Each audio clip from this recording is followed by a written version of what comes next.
This week, House Speaker John Boehner announced the National Cannabis Roundtable, a group that's lobbying for cannabis reform. This comes just weeks after New York Governor Andrew Cuomo unveiled his plans to legalize recreational marijuana in the state. Talking Points analyst Sabrina Maggiore is here to discuss all this and more. So, Sabrina, what's Cuomo's plan look like? What are we talking about here? Sure. So he's unveiled the Cannabis Regulation and Taxation Act, and what this is it's going to be passed. He wants it to be passed as part of his executive budget by April 1st. And within the plan, what you see is an Office of Cannabis Management, which is going to be this huge regulatory body that's really going to oversee all aspects of the marijuana program. It's going to take in the current medical marijuana program as well as incorporate new elements of the recreational marijuana program.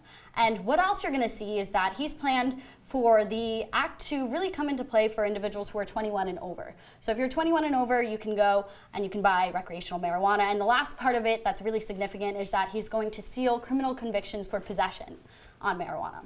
In 2017, Governor Cuomo called marijuana a gateway drug. Sabrina, what's changed? So I think one significant thing to note is that this is sort of part of a growing trend. There have been 10 states plus DC that have legalized recreational marijuana, and there are 33 other states that have medical marijuana programs in place.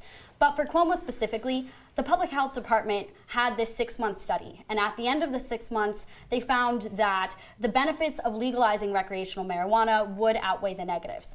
And in addition to that, they found that the main thing that they point to is that there's going to be a decrease in sort of racial disparities in law enforcement because of this, and they also point to it not significantly increasing the amount of smokers in the state.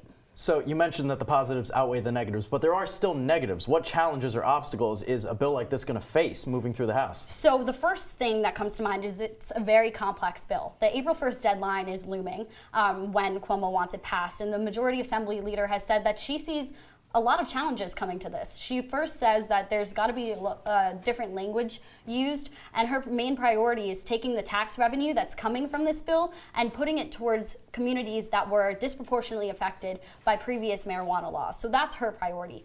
In addition, you see communities and groups like sheriffs and law enforcement saying they don't want it because of the challenges it poses to driving under the influence and testing for that. And on top of that, the last thing that is sort of pretty prominent is that there have been municipalities who have already said they don't want it in their territory and that they will ban it.